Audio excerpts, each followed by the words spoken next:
So I'm Hobson Lane, and this summer, Natasha and Molly from Hopster approached me and asked me to help them build a forum it was a kinder, gentler Facebook sort of forum, a place where people could go and not feel afraid of being trolled.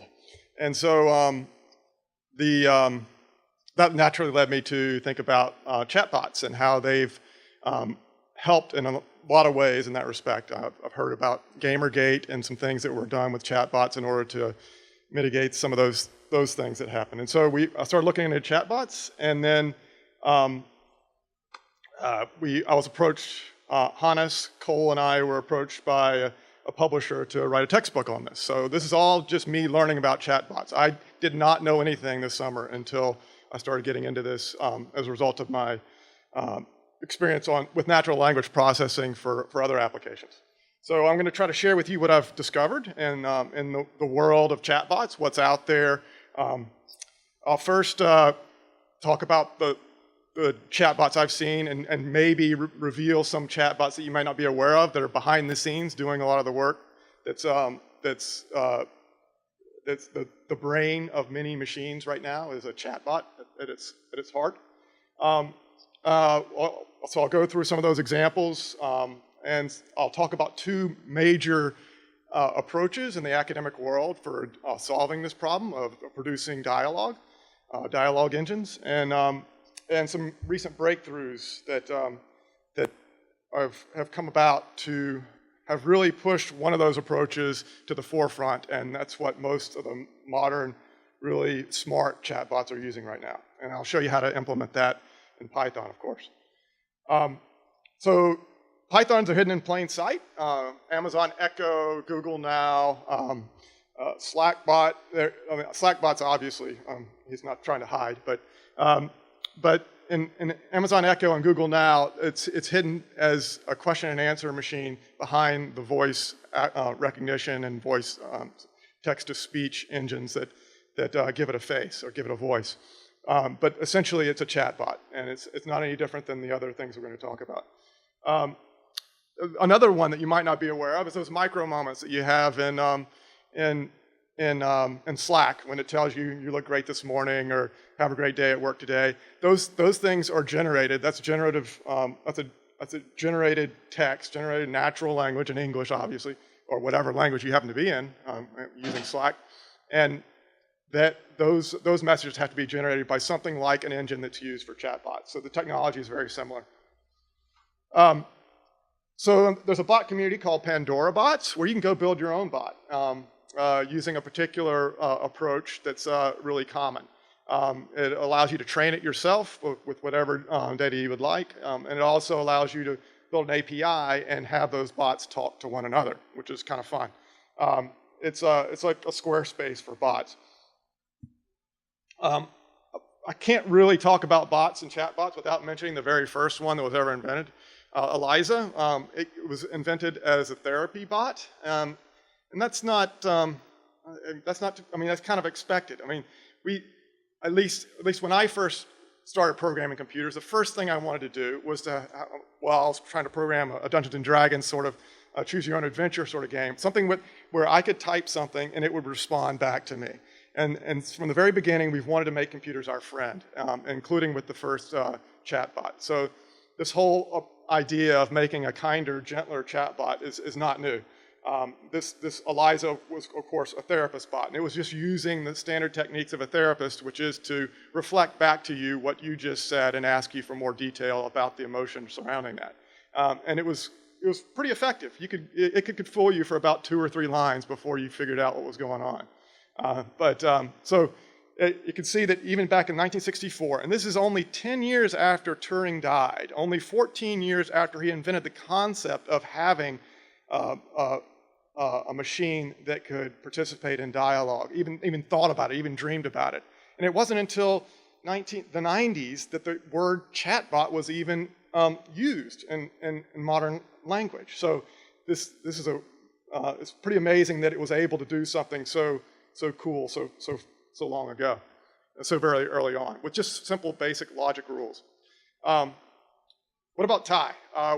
Ty is exactly opposite of what or Tay, or however you're supposed to pronounce it. For the week or so that it was alive on Twitter, it was probably the most offensive bot out there. It became extremely cruel.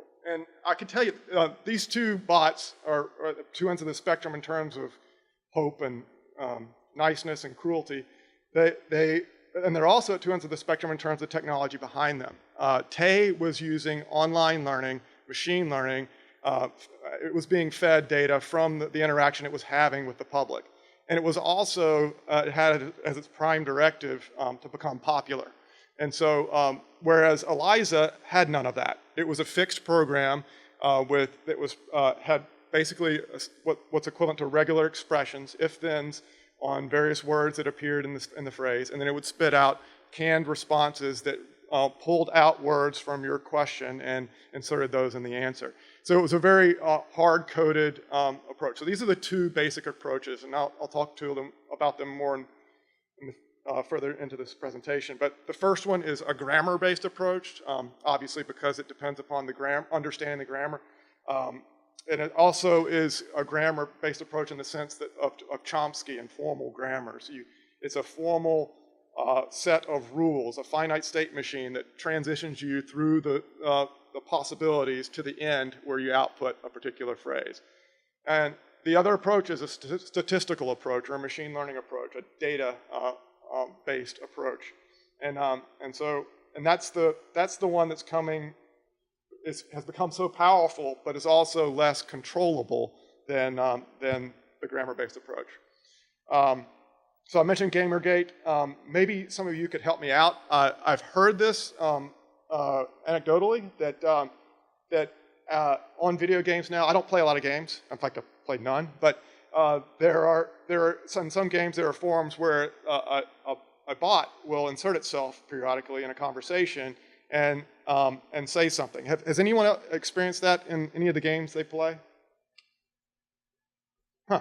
It may not be. You may not know it's a bot. It may be trying to pretend to be a referee, to be a staff member of the video game. But from my understanding, they are able to about 40% of the time coax people who are participating in really offensive language, hate speech, horrible stuff. And within these games, they're able to coax them with nothing more than just a few words in a chat room to shame them, and in order to bring them back around to normal pro-social behavior. And the other 60% are take a little more forceful action, like deducting score. But they are capable of doing this automatically without human intervention, which is pretty amazing stuff.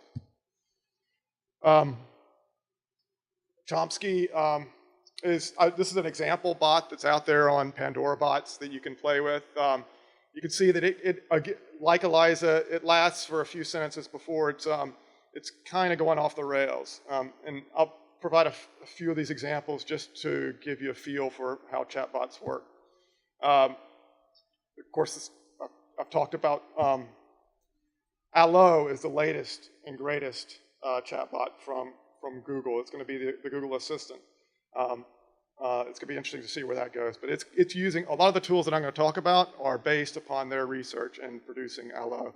They open source them, and they open source a lot of the data as well, so it makes it fun to work with. Let's talk more about sensitive bots out there. Josh's mom. This is a really interesting bot. It includes both the voice recognition and the text-to-speech engine that I was talking about, like in Amazon Echo and Google Now.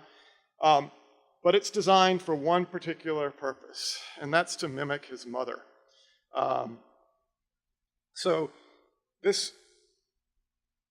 Josh is an entrepreneur, serial entrepreneur. He's famous for a lot of inventions, and so he's got a lot of money and time to work on this. And he wants to make sure that when his mother passed away, he's got some time to come to deal with that grief and have a conversation with her as if she's still there. And the demonstration that I've shown here is what he does online. He does this in voice, and it's pretty compelling when you hear an elderly woman's voice and Josh's voice talking to one another with these phrases. Of course, it's dependent upon, it's in her own voice too. It's like Google Maps does, where they record a human in order to produce those phrases that give you directions. That's the same technology that Josh is using. So it's really intriguing that that we are now coming back around to using bots for more personal, more human things, to deal with our emotional aspects of our life, just like they started out with ELIZA. And turns out there's more than just that one. There's Viv, which is attempting to mimic your personality on. I'm sorry, Viv is not. Viv is the follow-on to Siri. It's by the inventor of Siri. Put Viv together as his latest attempt. He's notes aren't showing up right.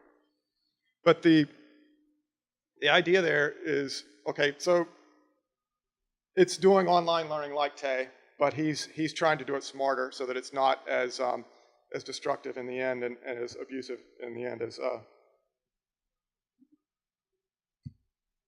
no.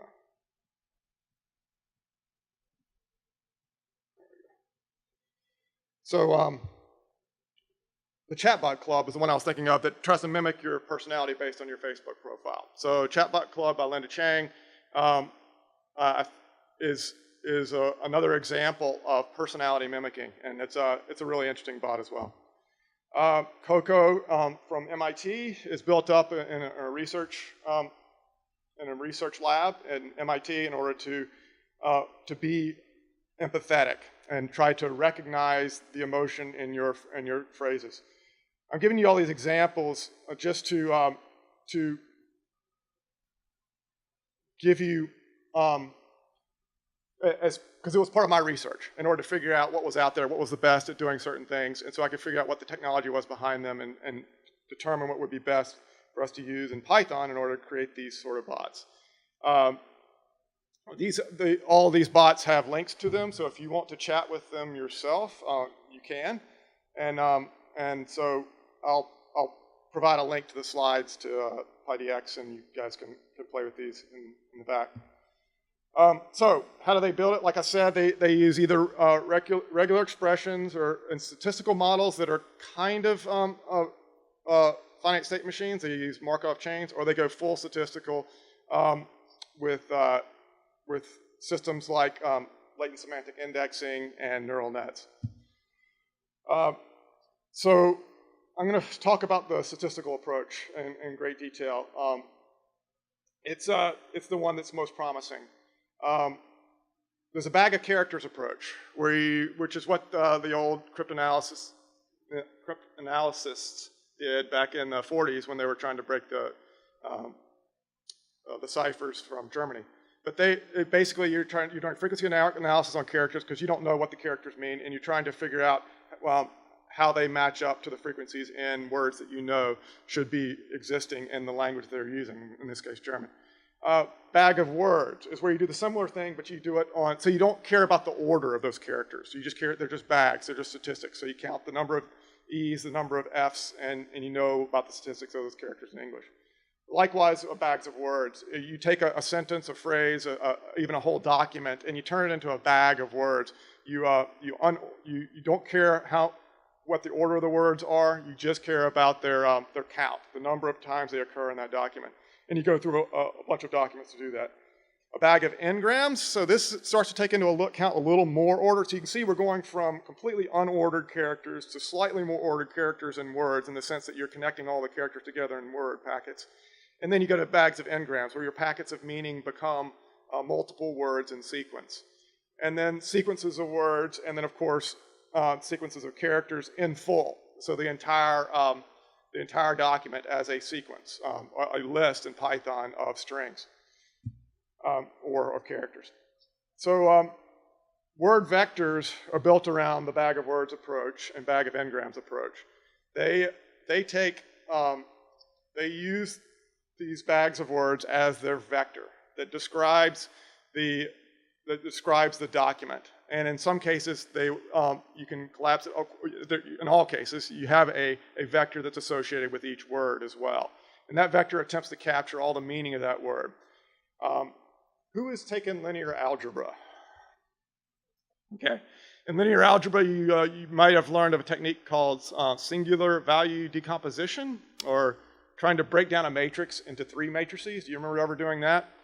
Well, that's what LSI and PCA do, and that's what this GenSim package can do in Python for you. It will break down the matrices of these vectors for each document or word or sentence, and break it down into its components and try to squash it down into as few dimensions. So you start out with this bag of words, which you have counts for each possible word, and each word is a dimension. So you've got a massive number of dimensions, and it will compress that down into a much fewer number. And just as a rule of thumb, if you're ever using this package or want to do it yourself, you want to bring it down to like 300 is what Google recommends for when they're doing something, a broad topic base, a broad vocabulary like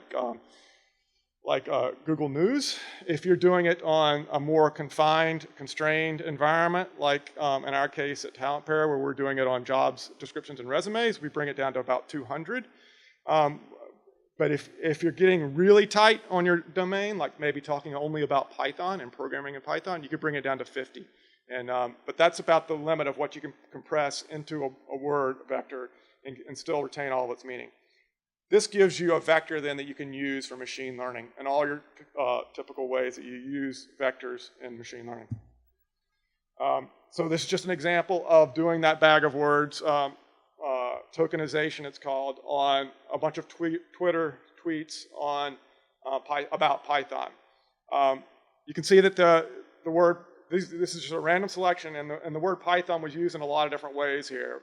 Talking about Monty Python, talking about watching a video on YouTube about Boa versus Python, and talking about the actual language itself from a software developer's perspective. So this is one of the things that statistical approaches win at.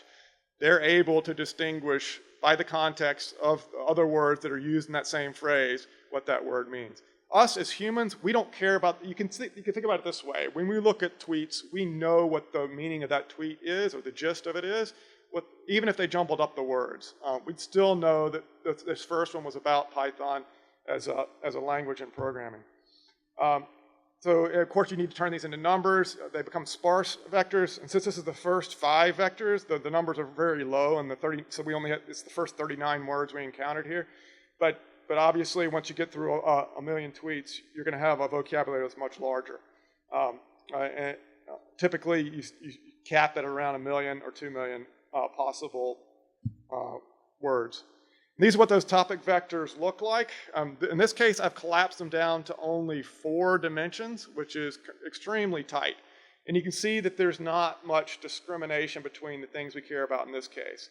This would be the sort of thing that Ty was using in its guts in order to figure out what the meaning of a tweet was. It wouldn't have compressed them this tight. I was just doing this for visualization, but it would have kept them out around 300 dimensions. But it was looking for these green pluses. I don't know if you can see them; they're very small on the screen. But some of those dots are green or blue. The green ones are tweets that have been favorited. And blues are tweets that have been favorited a lot. When you compress it down to these 4 dimensions, you can see that there are some clusters that you could pull out, and a machine learning algorithm could pull them out and say, okay, these are the types of things I want to say if I'm gonna be popular and be favorited on Twitter. But it's not. But there are also, you'd lose a lot. There's a lot that are not in those clusters that are scattered around among the other dimensions within those larger clusters. Let's just give you a feel for what these vectors look like and how you can use them.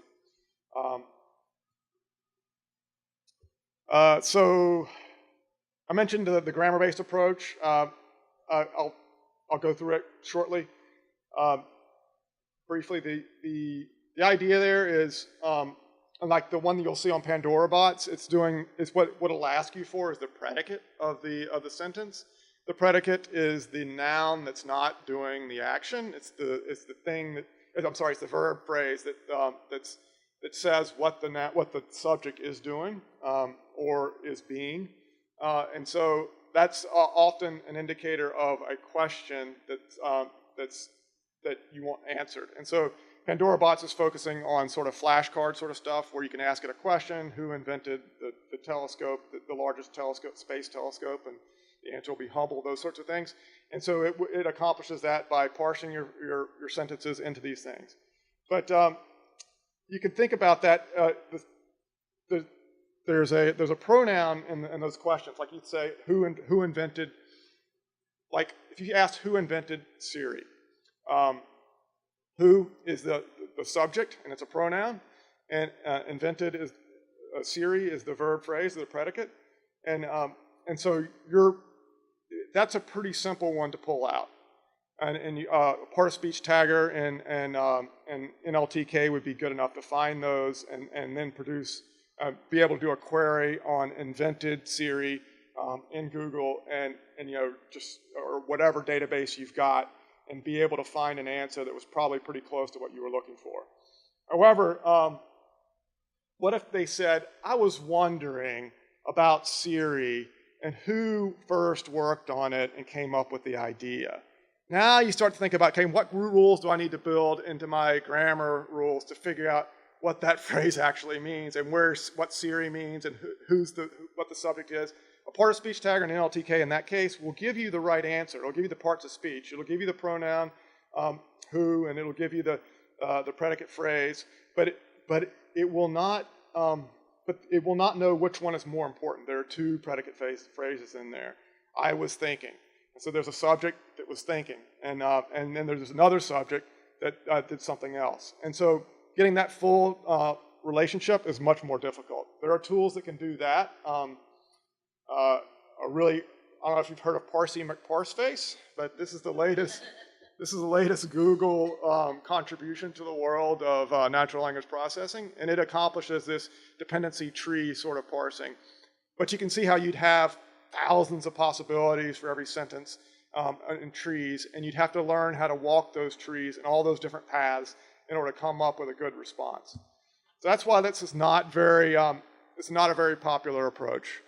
It may be why they released Parsey McParseface, because I somehow doubt they're using it a lot for their dialogue engines. That's the example I just gave.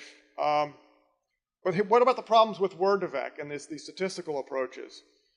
Really rare words, words that are obfuscated, they will tend to trip up the statistical approaches. Statistical approaches require a lot of examples of usages of a word in order to figure out where it belongs in that topic vector, what it's contributing to. And if you use really rare words that don't exist in its vocabulary, it'll trip up. Nonetheless, it's the best we've got. And of course, people like Google have unlimited data. They can take advantage of that data to overcome those problems, because somewhere someone else has spelled that word the same way you did and used it with a similar meaning. And if they haven't, then it's not important probably to the meaning of the sentence.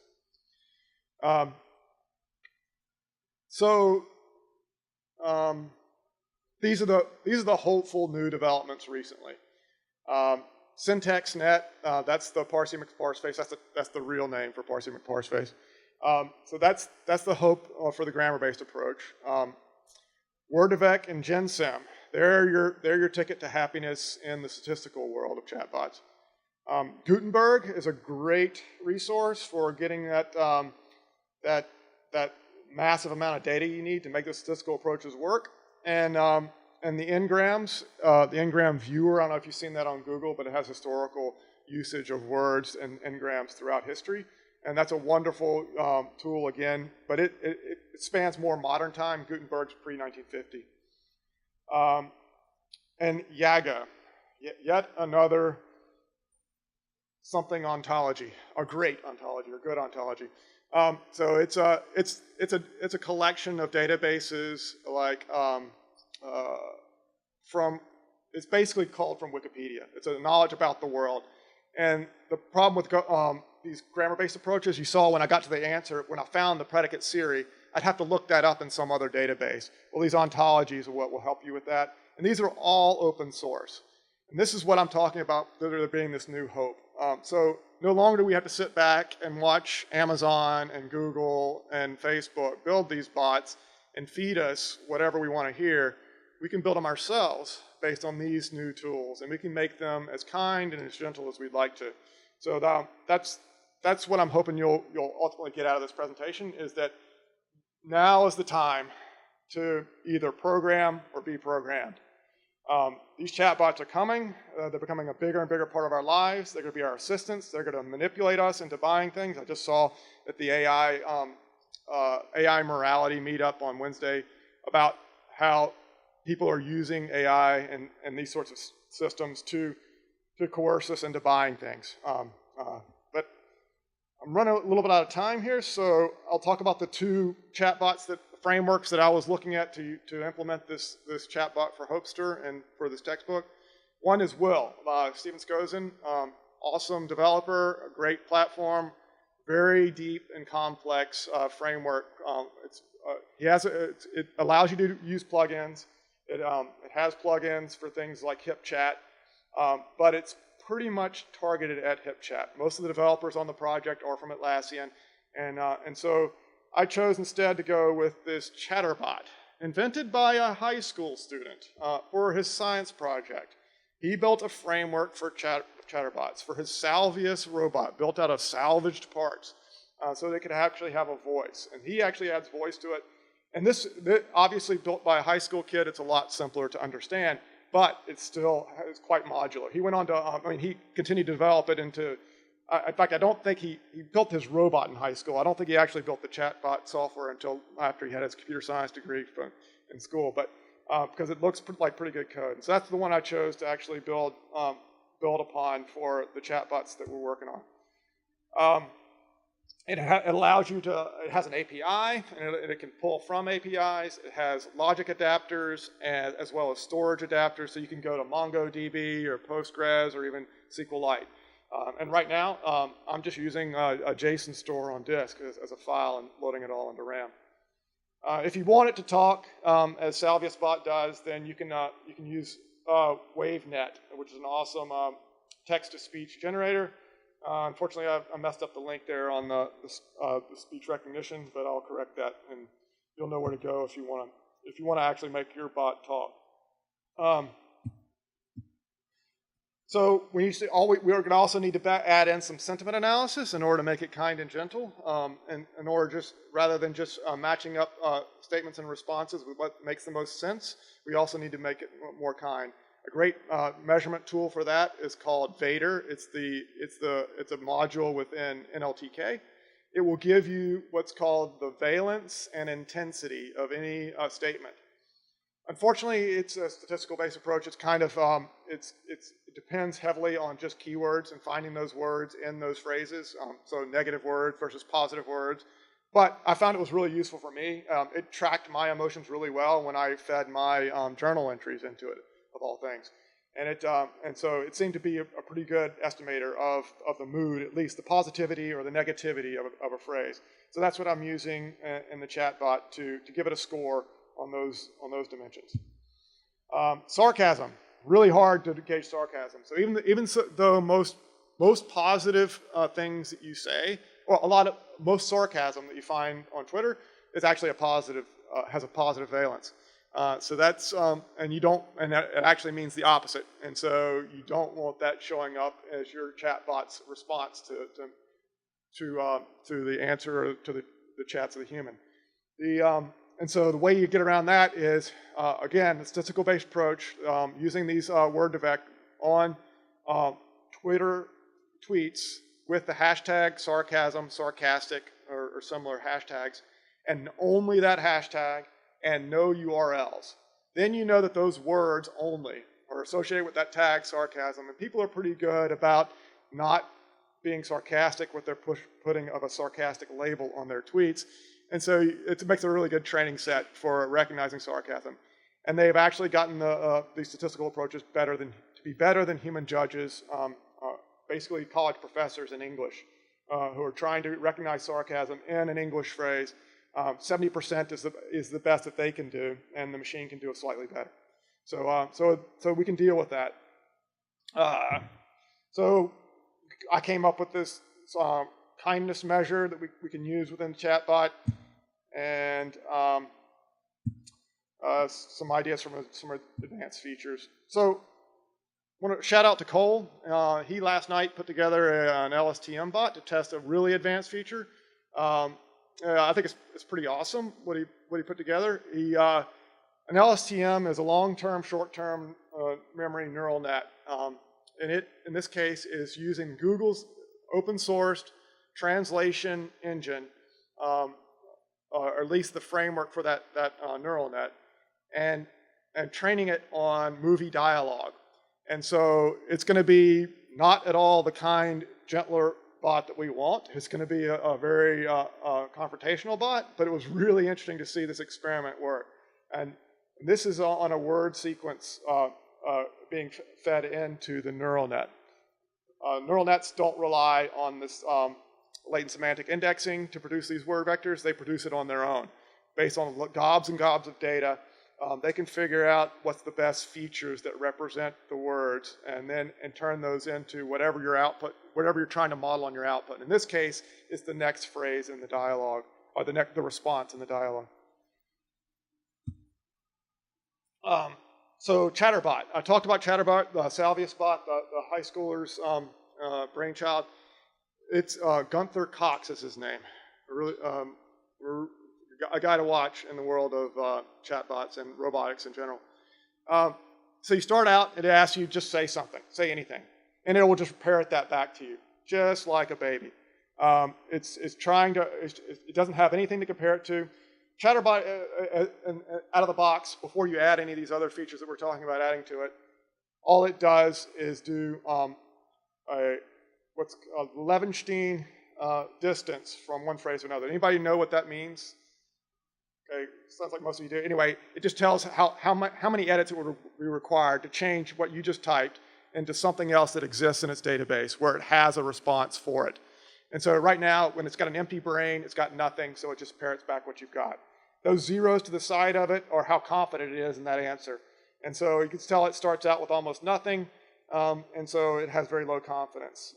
As you get it more into it, though, it's got more options to choose from. So this is after only about 200 back and forth between me and the chatbot. And when you're training them this way, through active online training, you have to be very cautious of the tie effect.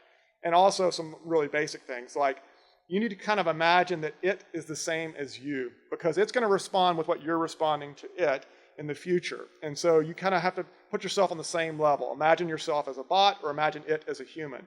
Either way, you got to put yourself in its mode. You also got to ignore context. You can't worry about what it just said 2 phrases ago, because it's not worried about that either.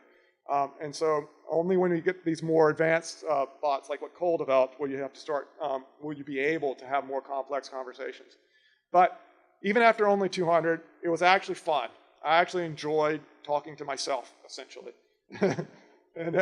But we do a lot of that in our brains all the time anyway, and it's a great way to play around with it. And so I hope you'll try it out, play with ChatterBot and contribute to that project, and maybe help us build it into something that can be used for good in the world instead of just selling us stuff. That's it.